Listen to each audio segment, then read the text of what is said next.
My mobile apps generate $1,497 every single day. And in this video, I'm going to teach you 3 critical growth engineering concepts that you need to know to become a successful mobile app or SaaS entrepreneur. I learned these 3 concepts not only building and scaling my own portfolio of mobile apps, but while I was the head mobile engineer at PrizePicks. PrizePicks is the #1 daily fantasy sports app in the country, and I was the head mobile engineer at PrizePicks for 3.5 years. A lot of people don't even believe that that was me. If you head over to my LinkedIn profile, you can definitely verify that I was a very early engineer at PrizePicks, and I led the team all the way from just a couple thousand users to over 2 million users. So everything that I'm about to teach you today comes from my experience scaling PrizePicks to the #1 app on the App Store, as well as my portfolio of mobile apps that I'm currently scaling to 1 million ARR. And I bet you by the next video I upload, it will be at 1 million ARR, and I can't wait to show you that. So make sure you like and subscribe for more content and to follow me along my journey building and scaling my mobile app and SaaS venture studio. Let's jump in. Concept number 1, funnel. Funnel is a key marketing concept that most people who know marketing know, but technical builders don't seem to know this concept of funnel. And if you understand this concept, you will become powerful on the internet and you honestly will never be broke again. Funnels are everything in life. Everything in life is a funnel. A funnel is essentially how you take somebody from point A to point B. And in our case, as internet entrepreneurs, a funnel is how you take traffic and convert them into paying customers. There are 3 ways to get traffic for your mobile app or SaaS business. You can run ads, you can partner with influencers, or you can organically grow using SEO, App Store optimization, Google SEO, or YouTube, etc. You take that attention and traffic, you drive them to your App Store listing. Your App Store listing is like a landing page that showcases the value propositions of the mobile app that you are trying to sell the person. It's actually a lot easier than a website because you really just have 3 things. You have a title, you have an icon, and then you have App Store screenshots. And if you have 4 very strong App Store screenshots, you can convert these people from viewers to downloads of your app. Once you get people to download your app, you take them through an onboarding process. The onboarding process is essentially your 24/7 salesperson. That's what I like to call it. If you design your onboarding process correctly, you can build it in a way or design it in a way where it tells a sales story and builds internal buying pressure inside the user who's going through your onboarding flow. So by the time they see that paywall, they're ready to purchase. And I'm going to show you exactly how we design those 24/7 sales rep onboarding flows. Once the user goes through onboarding, they will likely end up on your paywall, at which time they will start a trial. A user will interact with your application for that first 3 days. I typically like using 3-day trials. I know that 7-day trials can be beneficial as well, and you can actually get higher conversion rates when you run 7 days. But with 7 days, you need to make sure your product is very, very good. And if you're optimizing toward just getting some cash in the door and building momentum, I would highly recommend you go with 3 days. All the apps that I currently have are running with 3-day trials. And of course, after you get somebody to see the value of your trial, after 3 or 7 days, that's when you get money in the bank. And this is the exact model that our apps are running. Let me show you real quick a very cool tool called Screens Design that I found recently that will actually allow you to stock any successful app's onboarding flows, and it even tells you how much money they're making. So for example, we can find an app. It looks like they added a couple new ones. We can find an app by going to filter, and we could even say monthly revenue, large, so $50,000 to $100,000 in monthly revenue.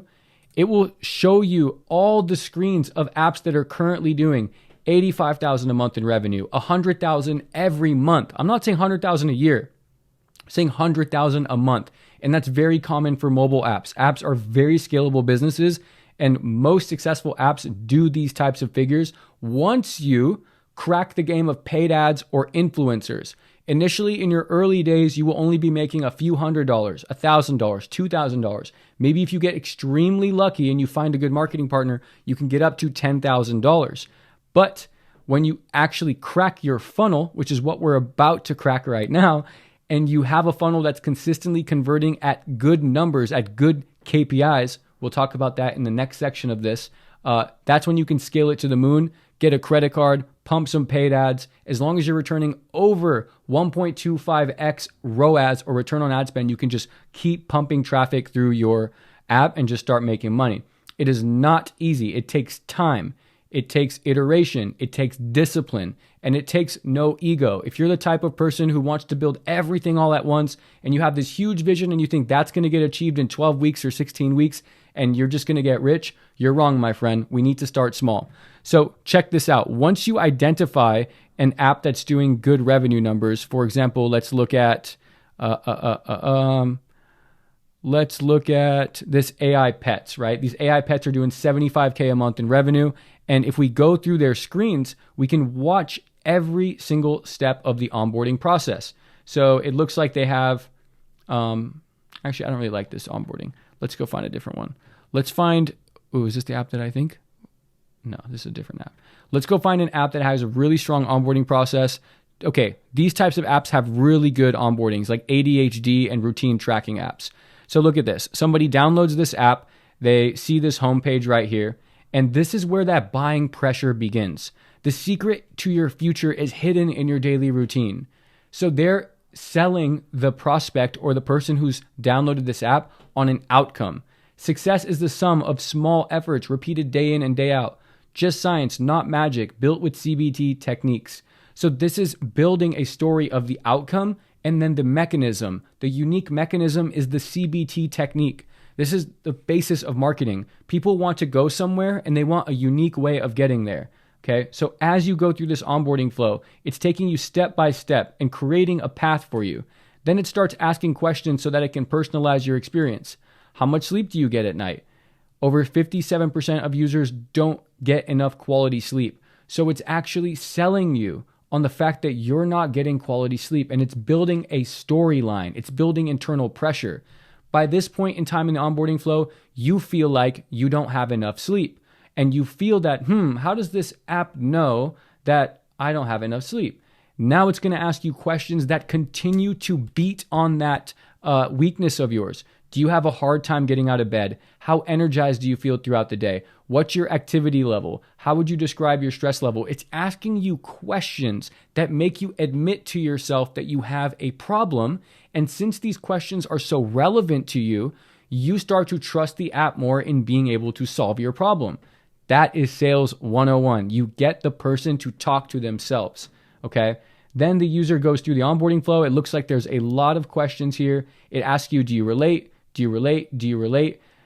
Customizing your experience. This is a critical part of the onboarding process where it makes the user feel like they have a personalized experience, or the app is learning about them, okay? So after that personalized experience, they see a personalized summary. And this could honestly be a lot better, but it says fitness, wellness, productivity, 94% of users meet their best self. This screen is honestly not as strong as I would want it. I would want this screen to be very social proof heavy, a true personalized roadmap that says, this is where you are today, this is where you're going to go, and our app will be the solution to get you there. Okay, so they see this, they keep going, they ask you some more questions to confirm that you want to achieve the outcome that the app can actually sell you, which is be your most productive self. They get you to opt in. If you cancel, they give you a 50% discount as a one-time offer, and now you have successfully purchased. As soon as you purchase, you go through your first ADHD exercise. This is a critical step too. This is called time to activation, or I like to say time to dopamine.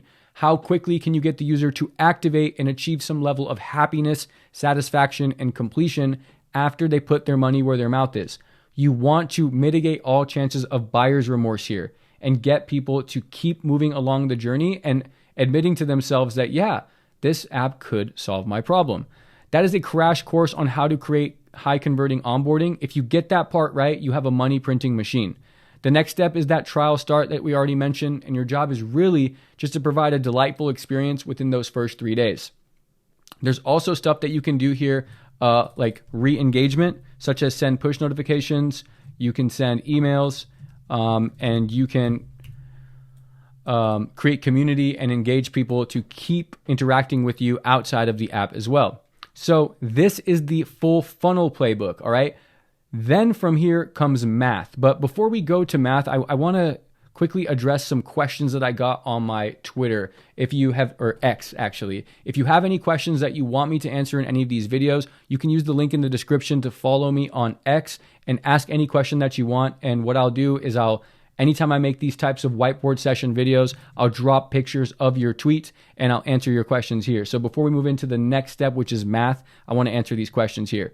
One person wanted me to explain the full details of my equity and my rev share deals with some of the influencers that I'm working with. So inside my Ambitious Labs Venture Studio, one of the models, or actually my most exciting model, is creator partnerships. So I find creators who already have proven audiences. I look for people who touch at least 100,000 people every single month. And that's really easy.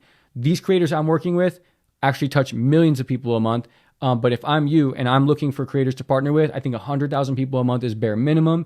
You multiply that by 0.5% click-through rate, that gets you about 5,000 clicks on your product or on your landing page. That's enough traffic to build a real business with. So you need to be pushing 100,000 views, and those views need to be views that are associated with your product. So if you think about, you wanting to partner with an influencer, if you get 100K views, and let's say for good numbers, we have a 1% CTR, which is pretty high. Like, you would need one viral video that shows your product in action to achieve a 1% click-through rate. That would get you 1,000 1,000 clicks. Okay. Out of those clicks, you might get 33% click to download. So that would get you 333 downloads. Then you can run the rest of your funnel math here that we're going to talk about and end up at a purchase. Okay. We're going to talk about funnel math completely. But the point I wanted to make here was you need to have enough traffic to actually build a real business off of. You don't want to be partnering with people with 5,000 or 10,000 followers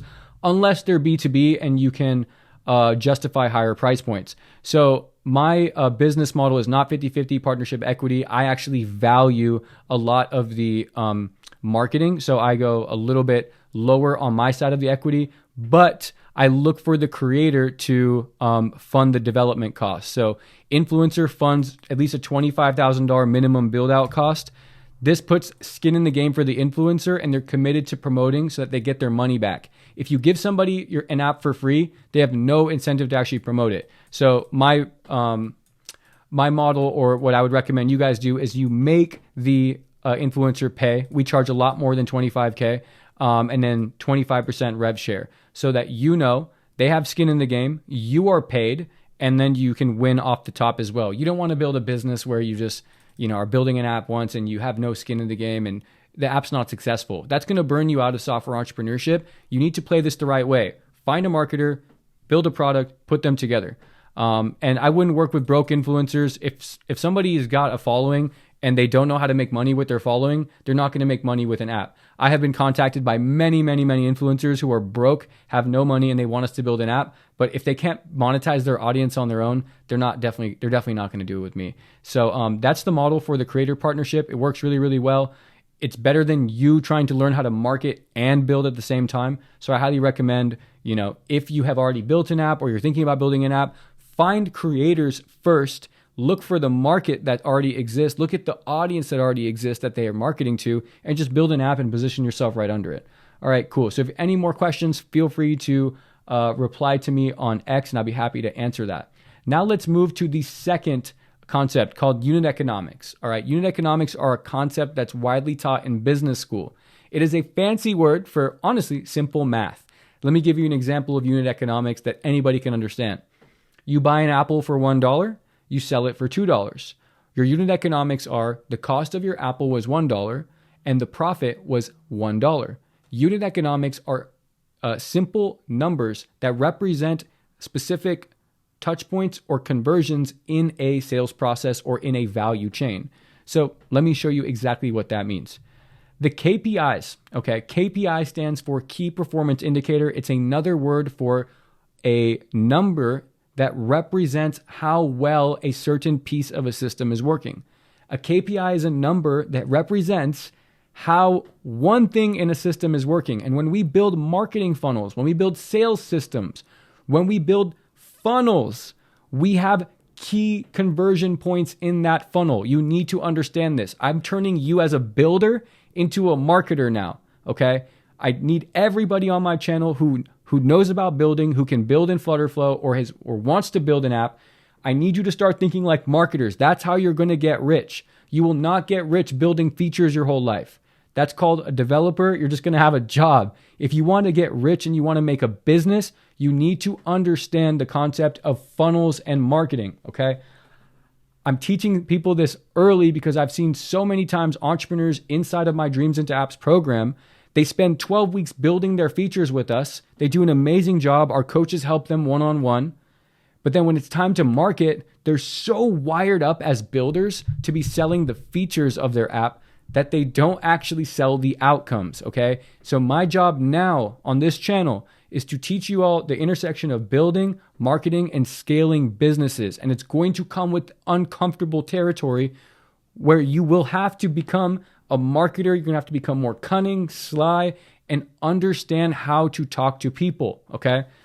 So that being said, let's jump into some financial modeling so that we understand each key conversion point in the funnel system, okay? So the first thing we need to track is how many downloads convert to signups, okay? So if we have 1,000 downloads and only 800 of them create an account, then we know that this download to signup rate is 80%, okay?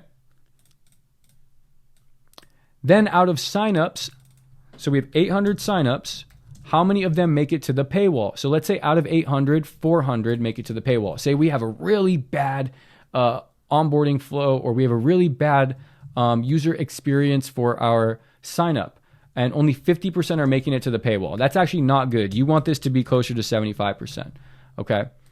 Then out of the people who make it to the paywall, how many actually start a trial? So 400 paywall views, let's say we convert 25% of them, that's 100 trials, okay? If we convert 100 trials, that's a 25% trial start rate, okay? Now we need to convert those free trials, those 100 trials, into paying customers. Let's say we convert 30 paying users, and that's a really good conversion rate actually, 30% trial to paid. It's a really good rate, okay? Then we can calculate, okay, 30 times, say, $100 a year is $3,000. That's how much money we made on this funnel. And in a funnel, you just put money into the top. So let's say we bought, I don't know, sake of numbers, $1,000 worth of ads or a IG shout out or a newsletter blast or something. And we put $1,000 into this machine, okay, $1,000 in, da-dink. And this takes people down the funnel, right? Da-dink, da-dink, da-dink, da-dink, and we end up here. Oh, I messed that one up. Oh, there you go. Our goal is to make more than $1,000 right here when we get the money. So we put $1,000 into this machine, and if 3,000 comes out, my friend, we have a profitable business.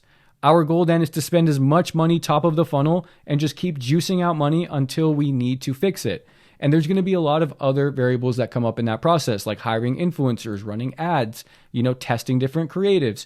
It's not cut and dry, but it's absolutely doable. And I teach it all inside of my Dreams into Apps program. So if you want to build an app, but not just an app, you want to build a cash flowing business, I'll teach you one-on-one how you can turn your app into a successful startup. You can work with me one-on-one inside of my Dreams into Apps Accelerator. There's a link to apply in the description right below. But if you don't want to apply, that's totally cool. I'm still going to be posting insanely juicy, valuable content that I wish I knew 10 years ago when I first started building my software businesses. I would have been a lot more richer. But if you take something away and you start making money from this, I still did my job. Thank you so much. In return, I just ask that you like and subscribe. All right, so that is your funnel, right? That's conceptually how your funnel works. Now I'll show you the financial model part of this, okay? Financial modeling is a fancy word, but essentially it just means to track things in a sheet, to keep track of all the data. If you're not measuring, you're not scaling, and you don't know what's broken. I can't tell you enough. if you overcomplicate your app and you have all of these different directions that a user can go down and all these different buttons and all these different features, you won't know what's broken and you won't know what to fix. Every successful app doing hundreds of thousands of dollars on screens design, notice something. They are all sequential. They're all funnels. It's one step at a time all the way through. I hope you see that pattern. They're not taking me down all these forks in the road. They're all very isolated individual paths that they take a user down, and they can measure them. And they know if something breaks in between, they have these mix panel reports here where they can see where in the funnel something fell off. All right. And I'll even teach you how to set up these funnels for your app business as well. This is where the money is made. You don't want to be guessing. You want to be looking at data, and that's how you make data-driven decisions. So here's a sample financial model that I actually pulled from our real financial model that we're using for Closer Coach, which is an AI sales training app that I'm currently scaling with paid ads. All right. Right now, this is the data that we're looking at. There's a couple more things, but to simplify it, to give you a starting point, this is all you need to look at. Okay, how many people download and sign up? How many get to the paywall? What percentage of paywall start a trial? Then we look at cost per trial. Okay, how do we do that? We do that by dividing our marketing spend or our ad budget by the number of trials. So it's ad spend divide by number of trials. Okay, that's the formula for this. All right, ad spend divide by number of trials. Then, if we get 30% of those trials to paid, that means our CAC, our cost of customer acquisition for the annual plan, or say whatever subscription plan that you offer, is $33, right? 30% of people who take a trial are converting, which means that out of every 10 trials, we convert 3 of them. That brings our cost of acquisition to $33, and we charge $100 a year, which makes our net proceeds after fees. So App Store takes 30%. I don't know why that said 0.68, which means we're making $70 after fees, which brings our net profit to $37. Can you see how that's profitable? I put $33 in, I get $37 out. Then you have something called your LTGP to CAC ratio. This is what Alex Hormozi talks about. Lifetime gross profit to CAC, the ratio of how much money you make to the money that you're putting in. So this means for every $33 I spend on marketing, I'm making $37 profit. We can then calculate what's called return on ad spend as this. For every $33, I'm making $37 net profit. All right. So that would make our net proceeds 70. All right. So what I'll do is I'll say,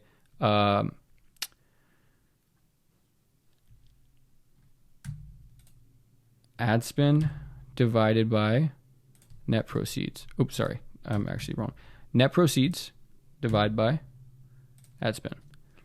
2.1 is our ROAS, our return on ad spend.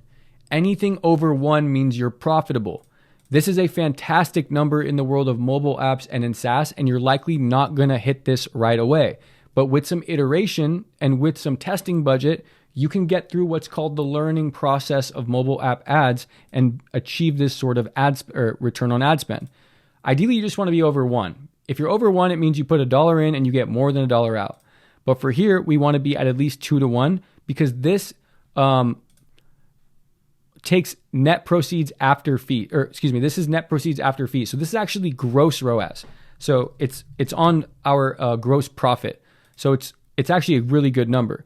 Sometimes you can even take ROAS. People take ROAS like as the total money they're making. So if you do 100 divided by 33, this is going to be close to 3. A 3 to 1 ROAS is insanely good. I just don't personally like looking at that. I like looking at how much money I'm actually taking home into the bank account. So I'm looking after 30% App Store fees. Like that's the real ROAS that I care about. I'm not going to fool myself and look at an arbitrary number that doesn't make any sense for the business. I want to know how much money my bank account is getting hit with. So your gross ROAS is 2.1, and this is fantastic.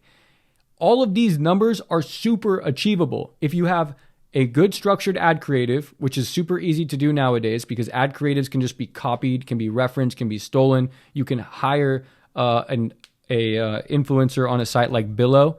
Billo is where we hire our UGC creators. We pay them $100. It doesn't look like I can show you the landing page, but right here, it's a marketplace for finding creators. You can pay somebody $100 on here and get a high converting ad creative. Okay. That's super easy to do. And building a product now with AI, no code, Flutterflow, Lovable, Replit, it's super easy to build an actual software. But structuring the funnel, that's where the business mindset comes in. That's what we help with at Ambitious Labs. So getting a creative is easy. Structuring your funnel just takes a little bit of science, but you can definitely structure it. And then having a well-designed paywall, you can just copy it from a high-converting app on Screens Design. Your job is just to find a specific problem that you want to solve for someone. Find a niche or a market that you're passionate about. Find a group of people who need a problem solved, who are already looking for a solution. Place your product under that. Run the funnel. I've given you the entire playbook here. You run the funnel, you put some money into marketing, you let people download the app, and you just do math. Your job is to look at this every single week. What I would do is literally copy this and go, week of August 4th. Then you would do week of August 11th, week of August 18. And you would fill these numbers in every week at the end of the week and just find one to fix. And just repeat that process every single week until you have a high converting funnel and your ROAS is over 1. Yes, you're going to invest a few $100s, maybe a few $1,000s into ads. But the second you crack it, you can scale it to the moon and it's just always going to be making you money. And once it's cracked, your app is worth significantly more. There's a bigger pool of buyers out there who want to put money into your proven funnel. And you'll know it yourself. When you start seeing the numbers go up over 100% ROAS, you're going to want to put more money into it. Okay. So that's the basics of math, financial modeling, and unit economics. I couldn't have given you a more comprehensive crash course on that. Now, lastly, we talk about traffic. All right. Traffic is the hardest part. Traffic is how you get people to start getting into your funnel, right? We can all build a funnel. We know how to build a funnel now. We know how to set up the math, but how do we get users to download? All right. Well, there's 4 key ways. And I even talked to you about my influencer partnership strategy that you could totally implement. But the other 4 ways range in skill level and investment criteria or investment requirements.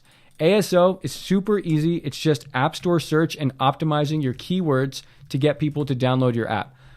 My app gets downloads from all over the world, and app stores are really, really good at indexing your app for other countries. For example, my AI Sales Trainer app was like top 100 in like Australia for a while, and like people from Australia were downloading like crazy. It was pretty interesting. And then it also went viral in the UAE, and the UAE has a really good market for sales. So the app stores will kind of just work its magic for you. Your job is to run an app store optimization analysis. You can use tools like App Figures to do the keyword research. Inside of our growth program, we actually will do all the keyword research for you. So if you're somebody who already has an app launched, you can work with us inside of our Grow program, and we'll coach you through how to optimize, rebuild your onboarding flow. We even ask if we can get the opportunity to invest into your ad spend. We recently just partnered with an ed tech founder inside of our program who just enrolled in the Growth Accelerator. And I'm really excited about the specific education problem that he's solving, and we may even be investing in him long term. But anyways, you can come over to App Figures and then do your keyword research here using the App Figures tools, not the Keyword Explorer, but you can do the Keyword Inspector and actually look for keywords to rank for. All right, then you have organic, which is like short form and YouTube videos. I think short form and YouTube videos are fantastic ways to build organic. You could do like educational content. You could do viral type content. You could hire viral creators. You could work with viral influencers. There's a lot of stuff that you can do on organic, and your conversion rate's going to be a lot higher if you go organic. Influencers, this is definitely a great strategy. You need to start contacting influencers like now if you want to get with them. I love the partnership model, like the equity model here, or you can even do retainer or even just pay for shout outs. I love having people incentivized. I love growing with people, making other people rich. That's how the biggest companies and the biggest entrepreneurs in the world think. They bring people with them and they all get rich together. The entrepreneurs who don't last are the ones who create too big of a gap between them and then their next employee or their next direct report. Like, the best entrepreneurs are bringing people together. And so if I'm you, I'm not looking at how to be greedy. I'm looking at sharing the wealth and bringing people together. My entire team at Ambitious Labs, all of my business partners, everybody I've done business with, we've always had equity in the project. We've always been incentivized on the upside. We don't want to pull a quick one. We are good people. We trust each other. We have ethics and morals, and we just want to go for the long ride. And that's my piece of advice to you. All right. Then you have paid ads. Paid ads are expensive, but highly scalable. My recommendation is that you build the funnel. You put a little bit of time into app store optimization, organic, and just getting a little bit of traffic into your app. I'm talking 20 downloads to 50 downloads. Then you start putting a little bit of money into paid ads. I'm talking $10 a day. If you have a job, $300 a month is probably just one coffee a day if you're that type of person, or one lunch a day if you eat out a lot. Like, just don't eat out, eat at home, and invest $300 a month into a machine that could potentially be a 2-to-1 ROAS machine where you put $300 in and you get $600 out. And for every dollar of MRR and ARR that you're stacking to your app, your enterprise value of your app is going up at the same time. I hope you recognize that, right? And so this is a long-term investment. You need to create a small pool of money that you can keep putting into paid ads, or you find an investor, a rich auntie uncle, somebody who can front you the $20,000 to $50,000 to get through the learning phase and turn your app into a profitable machine. Okay. You can learn it all yourself. You can keep track of it because I've given you the tools. I've given you the financial models. I've given you the playbooks. But if you want to do it yourself, that's totally up to you. It will take you longer. It'll be more expensive. Or if you want to fast track and learn alongside me, who's doing it for our own venture portfolio, teaching over 1,100 founders how to do it, check out the link in the description. We can build it together and go from idea to profitability and generating revenue a lot faster. My name is Aleem. Thank you for watching this video. I'll see you in the next one.